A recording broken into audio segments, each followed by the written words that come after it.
ഒരു നല്ലൊരു റിലേഷനാണ്.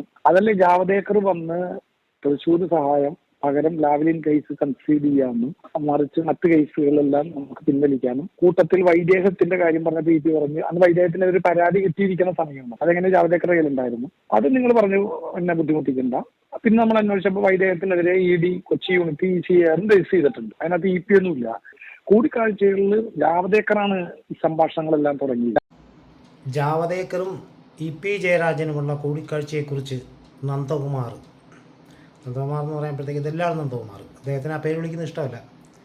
അപ്പം നന്ദകുമാർ പറയുന്നതെന്ന് പറഞ്ഞാൽ പിണറായി വിജയന് വേണ്ടി പിണറായി വിജയൻ അറിഞ്ഞുകൊണ്ട് ലാവ്ലിൻ കേസ് ഒത്തുതീർപ്പാക്കുന്നതോടൊപ്പം തൃശ്ശൂരിൽ ഒരു അഡ്ജസ്റ്റ്മെൻറ്റ് സാധ്യതകൾ ഉണ്ട്. പക്ഷേ CPI ആണ് സ്ഥാനാർത്ഥി, സുനിൽകുമാറുമാണ് സ്ഥാനാർത്ഥി.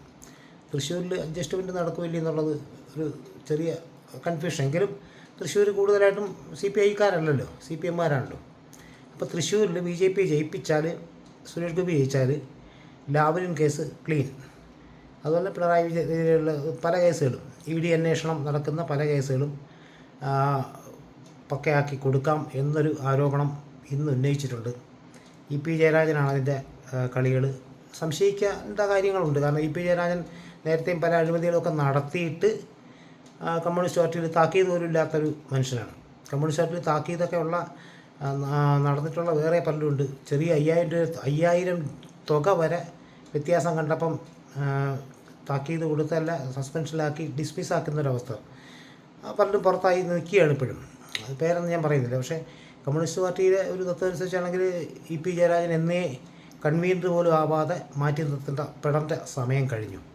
അപ്പോൾ എവിടെയൊക്കെയോ എന്തൊക്കെയോ മണക്കുന്നുണ്ട്.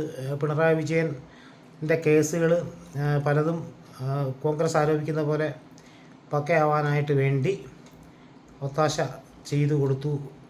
ജാവദേക്കറും EP ജയരാജനും തമ്മിൽ കൂടിക്കാഴ്ച നടത്തിയിട്ടുണ്ട്. തൃശ്ശൂർ അഡ്ജസ്റ്റ്മെൻറ്റ് നടത്തിയിട്ടുണ്ട്. പുള്ളി വ്യക്തമായിട്ട് പറയുന്നുണ്ട് ജൂൺ 4 നമുക്ക് കാണാം, തൃശ്ശൂർ ജയിക്കും സുരേഷ് ഗോപി എന്നാണ് പറയുന്നത്. നമുക്കറിയില്ല, എന്തായാലും അഡ്ജസ്റ്റ്മെൻറ്റുകളൊക്കെ നടന്ന് കാണുമായിരിക്കാം. പുതിയ കാലഘട്ടത്തിൽ പുതിയ രീതികളുമായിട്ട് പൊരുത്തപ്പെടാം. കമ്മ്യൂണിസ്റ്റും BJP-യുമായിട്ട് ഒന്നിക്കുന്നൊരു കാലഘട്ടം ഉടനെ തന്നെ ഉണ്ടാകും എന്നാണ് നമുക്ക് പ്രതീക്ഷിക്കാവുന്നത്. അല്ലെങ്കിൽ കമ്മ്യൂണിസ്റ്റ് പാർട്ടി ആഗ്രഹിക്കുന്ന പോലെ കോൺഗ്രസിൻ്റെ തകർച്ച BJP എതിരാളിയാവും സംസ്ഥാനത്ത്.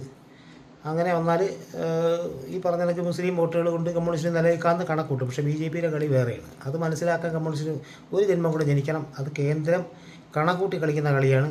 ഇവിടുത്തെ കമ്മ്യൂണിസ്റ്റ് പാർട്ടിക്ക് ഒരു പിണ്ണാക്കം മനസ്സിലാവില്ല.